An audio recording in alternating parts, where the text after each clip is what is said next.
On a des émissions qui créent un engouement très important, qui créent une envie d'en savoir plus, de comprendre en fait, ce qui se passe, de comprendre ce qui se passe aussi dans la tête de ces stars qui pendant plusieurs semaines vont être dans un challenge très important.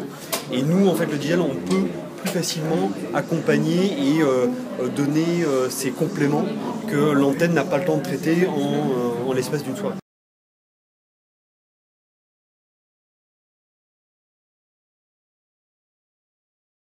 Aujourd'hui, très clairement, on a deux grosses locomotives d'audience qui sont le live de TF1 sur le digital et le replay.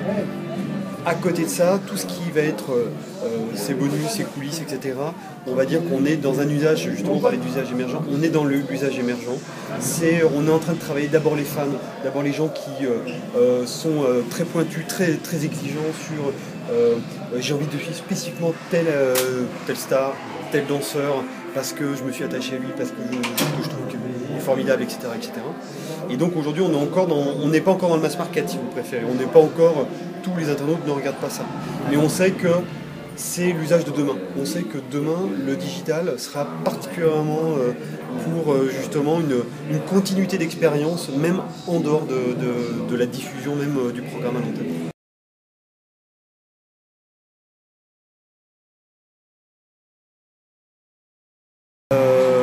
C'est quelque chose auquel on réfléchit notamment dans le cadre de Connect. Effectivement, c'est quelque chose qu'on regarde avec beaucoup d'intérêt. Pareil, on a toujours envie, nous quand on met en place une mécanique de second écran, d'avoir quelque chose de simple et d'extrêmement lisible. On a aussi envie que pendant que les gens font du second écran, ils continuent à bien regarder le programme et que quelque part on ne les détourne pas. Et donc finalement, on était très attentif à avoir quelque chose qui ne sollicite pas trop d'attention, qui ne détourne pas notre audience, tout simplement. Donc oui, on regarde ça, mais pour l'instant, on est prudent. Ça fait partie des choses qui sont, pareil, difficiles à doser.